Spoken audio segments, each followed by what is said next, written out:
제가 발표할 논문 내지는 이제 기법인데 Asynchronous Advantage Actor Critic이라고, 원래는 이제 A3라는 게 Asynchronous랑 Advantage랑 Actor가 세 개가 있어서 A3이고 A2C라는 것도 있어요. Asynchronous 없이 Advantage Actor Critic이라는 게 있고, 이제 거기에서 이제 Asynchronous 한 기법만 추가돼서 나온 게 A3C입니다.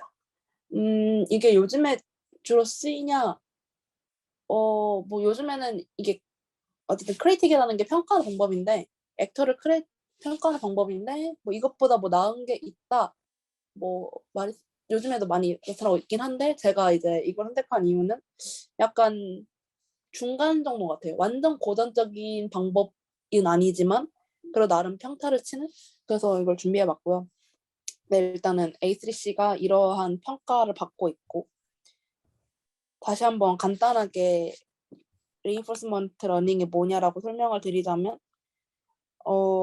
어떠한 에이전트라는 것이랑 environment라는 환경이 서로 상호작용하는, 그래서 에이전트가 어떠한 environment를 어떻게 영향을 주는데, 이제 사람이 원하는 어떠한 이제 그 목표치가 있어요. 그거를 만약에 이 에이전트가 environment를 정확하게 이제 원하는 방식대로 되면은 리월드를 받는데, 이게 리월드가 포지티브한 리월드가 있고 네거티브한 리월드가 있는데, 이제 뭐 좀 더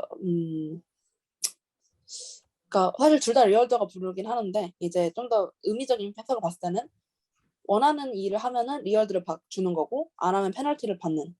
뭐 예를 들면 여기 같은 경우에는 이제 로봇 암이 원하는 이렇게 물체를 이렇게 들어 올린다면은 긍정적인 보상을 받고, 그렇지 못하면은 보상을 못 받거나 아니면은 마이너스의 페널티를 받는, 그런 것들을 통해서 학습을 시켜 나가는 게 강학습의 기본 골자입니다. 다시 한번 그냥 중요한 것들만 말씀드리면, 이제 MDP라고 마크 오버 디시전 프로세스가 보통 기반을 해서 저희가 모든 수식들이 전개가 돼요. 이거는 어떤 거냐면, 지금 상태에서 보상을 받는 어떤 행동을 선택하는 거는 과거에 영향을 받는 게 아니라 오롯이 현재 상태에서만 영향을 준다라는 얘기고, 그리고 그 이제 보상이라고 부르는 리워드라는 거는 그 어떤 상태 스테이트에 대한 것과 그 시점에서의, 그리고 그 시점에 행하는 액션에 의해서 정해지는 어떤 펑션 같은 겁니다. 그래서 이제 강학습의 중요한 목표는 대체로 뭐냐?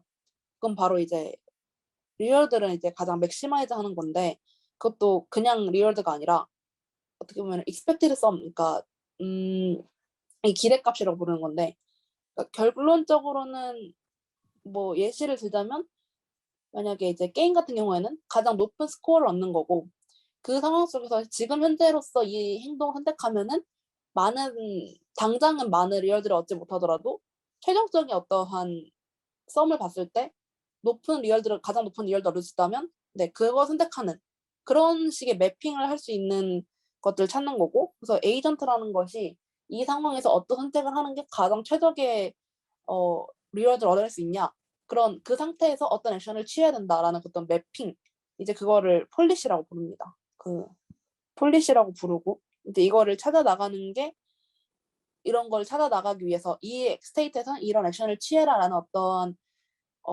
매핑을 찾아 나가기 위해서 이제 수많은 기법들이 쓰입니다. 여기까지가 약간 기본 골자고, 그래서 이제 이 논문에서 주요하게 다루고 있는 기본적인 게, 이제 뭐 들어보셨을 수 있겠지만은 이 강학습도 약간 딥러닝적인 방법 중에 하나잖아요. 그래서 이게 폴리시 베이스드 강학습이라고 불리는 건데, 이러한 정책을 원래는 뭐 간단하게 어떤 수학적인 식으로 계산을 계속했다면은 그런 게 아니라, 이거 자체를 이 상태에서 인풋 받았을 때 어떤 액션을 취할지에 대한 거를 저희가 이제 이거 퍼센트론 마냥 폴리시로 이렇게 노드 간 가중치를 줘가지고, 이런 폴리시를 선택하게 하라는 그런 것들을 만드는 게, 이런 거를 뉴럴 네트워크로 설정하는 게 이제 딥 리인포스먼트 러닝이고, 그리고 여기서는 이거를 폴리시를 이렇게 뉴럴 네트워크로 표현했습니다. 그래서 어떤 스테이트일 때 어떤 액션을 취하게 하는지는 뉴럴 네트워크가 계산을 통해서 파라미터를 통해서 만들어 나가고 있죠. 어 지금까지는 약간 그냥 소식보다는 그냥 이런 느낌이다라는 거고, 그래서 사실 이 논문도 그렇고 아마 강학습에서 제일 중요하게 여기는 게 이제 Q 펑션이라는 거예요. 결국에는 어떤 폴리시를 찾아 나가는 것도, 그래서 어떻게 이런 최적의 정책을 찾아 나가는 거냐 하는 거는 결국엔 이 Q 펑션이라고 하는 어떤 수식을 계산을 하고 이제 거기서 원하는 그 계산을 통해서 에러를 차단해서 에러를 최소화할 수 있도록 만들어 나가는 수식을 펼치는데, 그래서 좀 Q 펑션을 알기 전에 중요하게 알아야 될 게 왼쪽에 있는 스테이트 밸류 펑션이라는 거예요. 그러니까 가치 함수라고 부르거든요. 이 상태에서, 특정 상태에서 취할 수 있는 액션들이 여러 가지가 있어요. 그것들을 모두 다 취했을 때의 평균값. 그래서 이 상태의 가치를 나타내는 건데, 뭐 예를 들면은 저희가 산을 올라가서 만약에 회사를 가야 되는데 산을 올라가서 가는 경우가 있고 뭐 평지를 가서 가는 경우가 있다면, 만약에 어떤 가치를 내 힘이 덜 드는 걸로 하겠다 했을 때는 당연히 이제 평지로 가는 그런 스테이트들의 가치들이 높은 거죠. 그래야 가치가 높은 것들로 선택을 해서 에이전트가 저희는 이게 힘을 덜 들이고 회사를 갈 수 있는 거고, 반대로 이제 산에 올라가는 거는 이제 좀 가치가 낮아서 제가 이제 에이전트가 선택하지 않은 거고. 근데 이제 이런 스테이트만 있으면 되게 좋겠지만 이게 현실적으로 봤을 때는 모든 상태에 대해서 모든 액션들을 취했을 때 그 기대값을 알기가 너무 어 시간이 많이 들고 비용이 많이 든다고 하거든요. 그래서 너무 그 변수가 많잖아요, 현재 상황 현실에서는. 그리고 시뮬레이션조차도 좀 간단한 시뮬레이션이면은 이렇게 스테이트 펑션을 찾을 수 있지만 좀 복잡하고 계산이 많이 들수록 좀 찾기가 어려워집니다. 그래서 두 번째가 나타났는데, 이게 액션 밸류 펑션인데 그냥 상태에서만을 선택하는 게 아니라 그 상태에서 이 액션을 취했을 때의 가치를 이제 펑션화한 거거든요. 함수화한 거거든요. 그래서 이거를 이제 보통 그냥 액션 밸류 펑션이라고 말을 하고, 이 액션 밸류 펑션을 이제 뒤에 가면은 Q 펑션에서 쓰이긴 하는데, 그래서 이제 Q라고 불리는 이 Q 펑션이라는 거는 이제 커뮤니티브한 축적된 어떤 리워드들을 맥스할 수 있게 하는 그런 식입니다. 그래서 이 Q는 그 스테이트의 어떤 값과 액션에 대한 값이 필요하고요. 여기 초록 색깔로 되어 있는 거는 그 상태에서 어떤 액션을 취했을 때 받을 수 있는 즉각적인 보상이고요. 여기 뒤에는 이제 조금 다른데, 이거는 이제 미래에 대한 그 이제 밸류 펑션이에요. 그래서 여기 보면은 감마가 있는데 이 감매는 감가율이라고 부르는 거고, 보통 0에서 1 사이의 숫자라서, 그러니까 현재 받는 값은 항상 이제 감가율이 1로서 그냥 완벽하게 다 받는 거고, 근데 미래에 대한 보상은 보통 뭐 0.5라고 두면은, 그러니까 조금은 이게 점점 다음 차례 미래에 받는 보상은 0.5밖에 차감이 안 되지만 두 번째 뒤에 미래는 0.5 곱하기 0.5 이게 제곱이 되는 거라, 그러면 0.025 정도로 차감이 되고, 이렇게 하면서 축적적인 보상을 얻게 하는 그런 식입니다. 그래서 Q가 이렇게 보통, 그리고 그것들의 모든 것들의 그래서 이 상태에서 이 액션을 취했을 때 어떤 기대값을 갖고 그거에 대한, 그러니까 보상을 이제 모두 다 기대값화 해가지고 나타낸 펑션이고요. 어 그래서 나중에 뭐 강학습 같은 거 보면은 DQN이니 Q러닝이니 하는 것들이 Q라는 그런 어떤 알파벳을 되게 많이 보실 텐데, 그래서 이 Q가 뭐냐라고 하면은 사실 제가 이거 수업을 들었을 때도 사실 잘 모르겠대요. 왜 Q가 나왔는지, Q가 의미하는 의미가 뭐냐라고 했을 때 사실 자기도 추측은 하지만은 정확하게 이 Q가 뭘 의미하는지는 모르겠다고 하니까, Q가 뭐냐고 물으신다면 그냥 여기 있는 식이라고 생각하시면 됩니다. 그래서 그냥 여기까지는 약간 프리리미어리였고요. 그래서 이제 액터 크리틱으로 넘어가게 될 건데, 그래서 결국에 중요한 건 이런 폴리시를 잘 학습하는 거잖아요. 그리고 이 폴리시를 각각 이제 학습하면서 이제 개선을 나가야 되는 거고, 그 개선하는 방법 중에 하나가 폴리시 그레디언트, 이 그레디언트를 이용해서 하는 겁니다. 정책을 이제 가중치, 러닝 레이트를 곱한 어떤 그런 미분율을 통해서 이렇게 업데이트를 하는 거고요. 그래서 이제 목적 함수라는 게 있는데 이거를 최소화하거나 최대화하는 그런 새로운 정책을 찾아서 계산을 하는 거고, 근데 결국에 여기 보면은 맨 마지막 줄에 결국에는 이런 식에 의해서 이 데리버티브 오브 세타에 대한 데리버티브가 목적 함수를 이제 같이 하면서 결국에는 이게 나머지들을 건드리는 게 아니라 이 폴리시를 통한 큐 펑션이 뭔지를 알아내는 게 어떻게 보면은 이런, 그러니까 정책 기반 RL에서는 중요한 겁니다. 네, 일단은 뭐 또 제일 중요한 거는 뭐 이래저래나 다른 어떤 수식적인 어떤 표현도 많고 뭐 썸이고 뭐 액션도 있고 하지만 결국에는 이 q 펑션을 잘 알아내는 것만 해도 좋은 거의 최적의 결과를 얻을 수 있다라는 거고요. 그래서 이제 액터 크리틱이라는 게 도입이 됐는데 사실 이게 액터 크리틱이 도입되기 전에 좀 많은 방법들이 이렇게 도입이 됐었어요. 근데 이제 그 중에서 액터 크리틱이 나온 거는 뭐 다른 기법에서는 이제 몬테칼로라는 기법이 있는데 이런 류의 샘플링해서 폴리시를 이제 랜덤해서 선택하는 방법은 너무나 이제 랜덤하니까 이게 결국 이제 랜덤성에 의존해서 정책을 학습시키게 되면은 너무 위험해서 좀 그러면 이제 분산이 커져가지고 시간이 오래 걸리는 거예요. 그래서 reinforcement라는 그 기법이 따로 있는데 그 기법을 제안하게 됐고 그 기법에서 완벽하게 그거 똑같이 하는 거 아니지만 그 기법에서 조금 더 개선된 게 바로 이제 액터 크리틱이라는 겁니다. 아까 이제 Q 펑션이 제일 중요하고 Q 펑션을 추론하는 게 중요하다 했는데 이 Q 펑션을 직접 학습하는 이게 폴리시 베이스가 아니라 이게 가치 기반 R이라는 거랑 그다음에 이제 폴리시 베이스를 융합하는 건데 이제 가치 기반은 사실 좀 간단한 상황에서는 할 수 있지만 복잡한 상황에서는 안 되는 게 모든 스테이트에 대한 모든 가치를 알아야 되거든요. 그게 제가 시뮬레이션을 RL로 푼다는 거는 그 한 사진을 갖고서 한 사진을 스테이트로 보는 거라 이거를 모두 다 알기가 힘든데 그중에 이제 모든 거를 이제 밸류 펑션 기반으로 할 수는 없고 대신에 이제 밸류를 기반으로 하는 어떤 강학 기법이랑 그게 아니라 정책이랑 한번 랜덤하게 만들어 놓고 아니네 계산해 보자라고 하는 그런 방법이랑 융합을 해서 액터라는 거는 정책을 그냥 수행을 하고 그 수행한 정책을 통해서 아까 이제 크리틱이라는 새로운 어떤 평가 방법을 도입해서 이게 맞는 건지 한번 점검을 해주는 그걸 두 개를 이제 한 번 학습할 때마다 돌리게 해서 폴리시를 개선하는 방법입니다.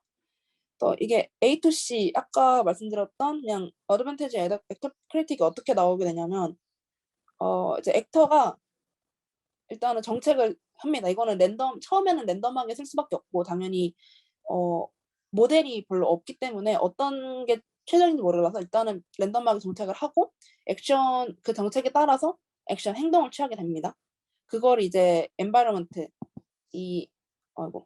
여기 엔바이러먼트에 이제 좀 영향을 주고 그러면 이제 액션을 받았으니까 환경이 대응을 해야겠죠. 그래서 리월드랑 새로운 스테이트 업데이트를 해줍니다. 지금 만약 첫 번째 스테이트였다면 두 번째 스테이트를 주고 이제 리월드를 이렇게 주죠. 이제 그거를 크리틱이라는 게 얘가 받아요.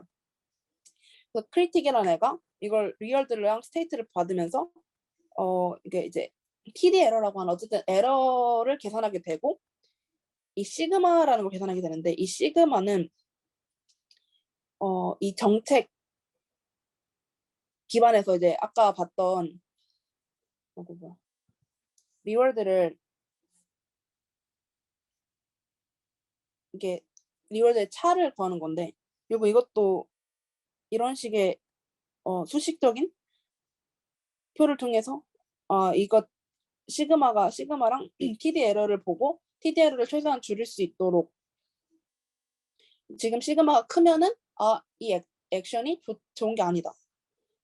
그리고 에러가 크면은 이 액션은 좋았던 게 아니다. 이런 식으로 크리틱이 어떤 자기만의 그런 기준점을 잡고 이제 그걸 액터한테 알려주거든요. 그래서 위에 보면 이제 이 세타가 변하게 되는데 러닝 레이트만큼 곱해진 거랑 그리고 이제 크리틱이 이제 알려준 그거를 이제 반영을 해서 이 데리베이트만큼 반영을 해서 새로운 폴리시가 나타나게 됩니다. 그리고 다시 이걸 또다시 정책을 이제 새롭게 개선된 폴리시를 다시 액션을 취하고 엔바이런먼트가 이제 또 반영을 해서 리워드를 주면서 피드백을 해주는 이걸 통해서 이제 폴리시를 학습하는 거예요.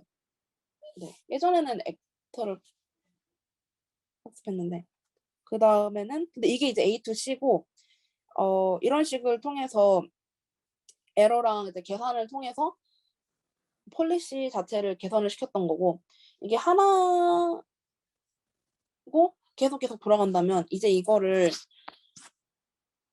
하나가 아니라 여러 개라고 생각하고 해보는 거예요. 그래서 글로벌 네트워크라는 총괄하는 어떤 폴리시 네트워크랑 밸류 네트워크가 있는데 그거를 프로세스를 여러 개를 두고 얘네를 순차적으로 돌려는 게 아니라 프로세스 1을 하고 그 결과를 프로세스 2에 반영하는 게 아니라 그냥 약간 컴구적인 관념에서 봤을 때는 다이내믹이 아니라 그 한 번에 처리하는 병렬 처리하듯이 하는 건데 또 병렬 처리를 이용해서 A2C를 하겠다라는 게 A3C 그 asynchronic 하는 방법입니다.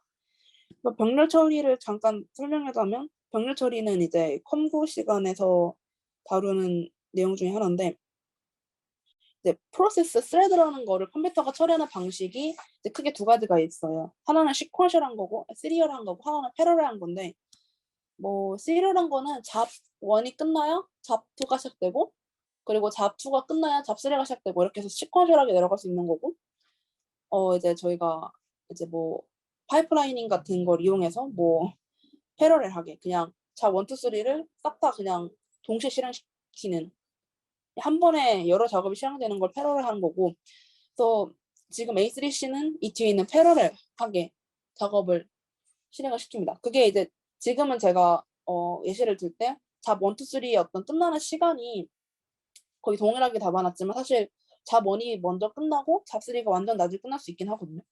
그래서 이런 걸 다 반영해서 나타난 게 이제 A3C고 그래서 이 병렬 처리를 이 강학습에 접목시켜서 나온 게 이제 2016년 ISM의 논문이었고요.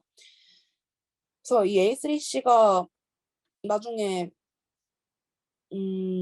제가 예전에 논문을 리뷰했던 것 중에 하나가 이제 그림을 판단하는 게 있었거든요. 그림을 평가하는 방법 중에 하나로 이거를 썼었어갖고 이게 그림 같은 그런 데이터가 되게 많은 것들을 한 번에 그리고 이제 자료가 많은 것들을 순차적으로 하게 되면 진짜 시뮬레이션 시간 오래 걸리는데 그래서 이런 A3L을 사용하게 되면은 나름 이제 아까 본 것처럼 병렬 처리가 돼가지고 나름 비교적 빠르게 수행할 수 있고요.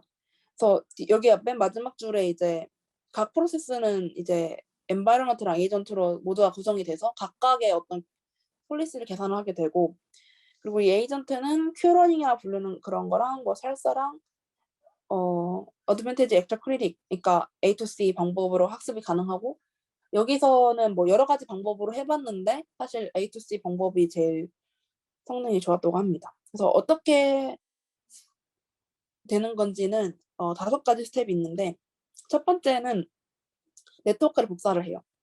글로벌 네트워크라고 불리는 그냥 세타 제로 그리고 이제 V 제로라고 불리는 폴리시 네트워크랑 밸류 네트워크를 모든 프로세스에 그냥 복사를 시킵니다. 그래서 처음에는 네트워크들이 다 글로벌 네트워크랑 동일해요.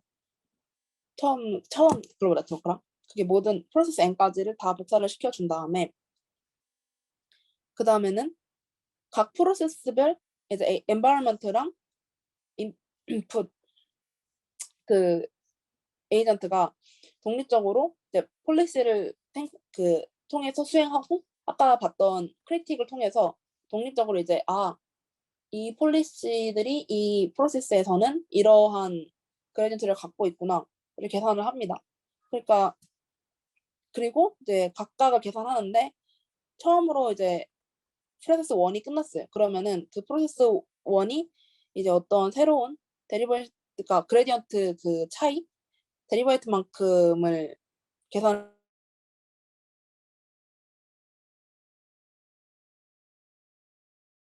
저기 글로벌 네트워크에 보내요. 그렇게 해서 계산이 종료된 특정 프로세스, 이제 여기서는 프로세스 1인데 이거는 글로벌 네트워크를 처음 제로에서 이제 1으로 바꾸면서 업데이트 시켜줍니다. 아직 나머지 2부터 n까지는 이 상황 속에서는 업데이트가 안 끝난 거고, 이거 아직 학습이 안 종료돼 끝나지 않은 것들은 그냥 자체 네트워크, 여기서는 네트워크 제로, 그러니까 세타 제로, 뭐 V 제로를 통해서 학습을 시킵니다. 그래서 나중에 3가 먼저 끝났어요. 2보다. 그러면은 얘가 이제 자기만의 새로운 그레디언트를 계산했고, 그 계산된 업그레이드 된 거를 다시 또 글로벌 네트워크에게 업데이트 시켜서 처음 1이 아니라 이제 2가 되는 그런 식으로 이제 2로 업데이트 시키고, 그리고 프로세스 2도 이제 뭐 2나 뭐 4가 이제 나중에 그 계산이 끝나면 다시 이제 업데이트를 시키고, 그렇게 해서 이제 학습을 계속 끝나는 것대로 이제 바로바로 업데이트하면서 새롭게 이제 받아들이고 업데이트하고 받아들이고 업데이트하면서 언제까지 하냐면 이제 종료라고 이제 이 정도 스텝까지 해라라는 그 정해진 게 있을 거예요. 그 스텝까지 학습을 마치고 그러면 끝나게 되면은 이제 계속해서 이제 학습을 하게 되고, 그래서 그레디언트 계산이 이제 모두가 종료가 되면은 프로세스는 이제 글로벌 네트워크 가중치 업데이트를 하고, 그거를 이제 계속 다시 프로세스에 복사를 하면서 정해진 횟수만큼 업데이트를 계속해서 나중에는 결국에 모든 프로세스가 똑같은 그 다시 업데이트된 글로벌 네트워크의 폴리시랑 변리를 갖게 됩니다. 이거 수도 코드는 다음과 같아요. 그러니까 이거 아까 앞에서 말씀드린 이런 과정을 이제 수도 코드에서 있는 거를 그냥 간단하게 표현한 거였는데, 처음에 이제 뭐 파라미터 벡터 세타랑 이제 그 밸류에 대한, 그러니까 폴리시에 대한 세타랑 폴리시에 대한 네트워크랑 밸류에 대한 네트워크를 설정하고, 그냥 카운터는 이제 제로로 맞춥니다. 그리고 이제 뭐 스텝을 이제 카운터를 이제 1으로 맞춘 다음에 계속 반복을 하죠. 리핏 아래 것을. 그래서 처음에는 이제 그 폴리시 네트워크에 대한 그레디언트랑 밸류 그레디언트를 0으로 맞추고, 그리고 각각에 대해서 이제 그 아까 그 네트워크 A to C들의 것들도 다 똑같이 그냥 처음 것 지금 글로벌에 있는 거 처음에 그냥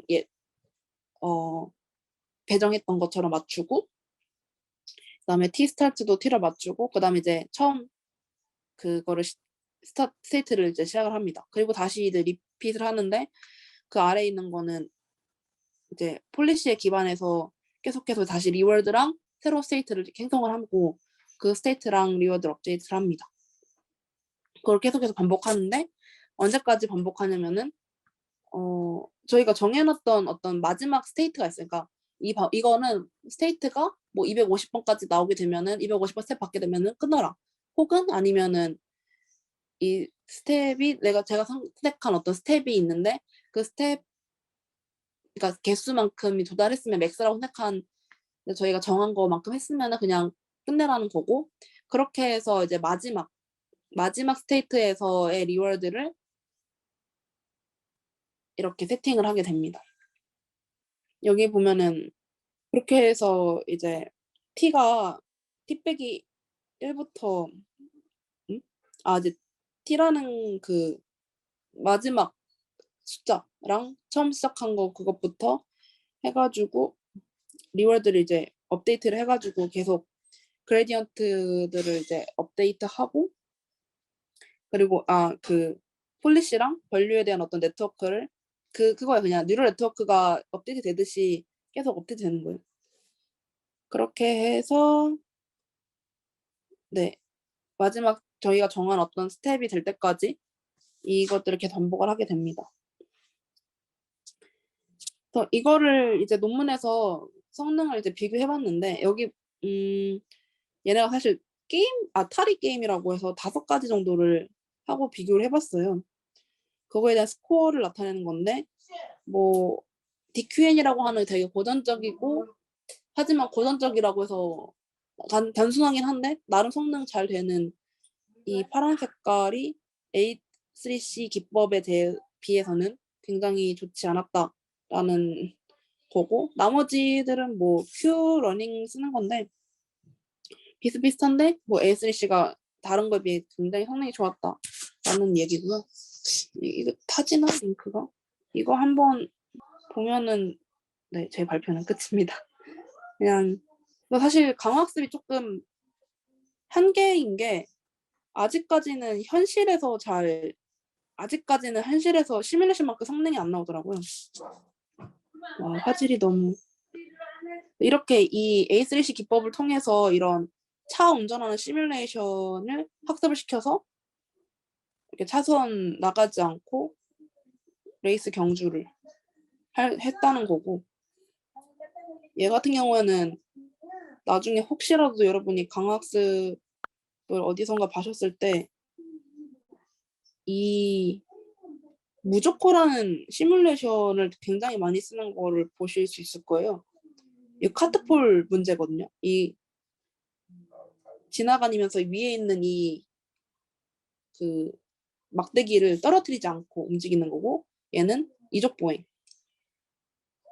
보행을 시키는 거고, 그래서 A3C를 통해서 방학습을 이렇게 해서 폴리시를 했을 때 얘네들이 걷는다. 나름 잘 이동한다. 근데 강학습은 이렇게 시뮬레이션을 잘 했다는 것만 보여줘도 나름 좋은 평가를 받더라고요. 굳이 현실로까지 안 해도. 그래서 얘 같은 경우도 이런 식으로 무조건라는 시뮬레이션 심을 이용해서 자신들의 알고리즘이 이렇게 잘 맞는다라는 거를 보여주는 거. 이거는 이제 초록 색깔을 잡아서 이제 빨간 색깔 움직이는 거죠. 네, 이런 식으로 자신들의 성능이 잘 좋았다라는 얘기입니다. 네, 이상입니다. 수식을 완전 배제하긴 했는데. 감사합니다. 감사합니다. 알겠습니다.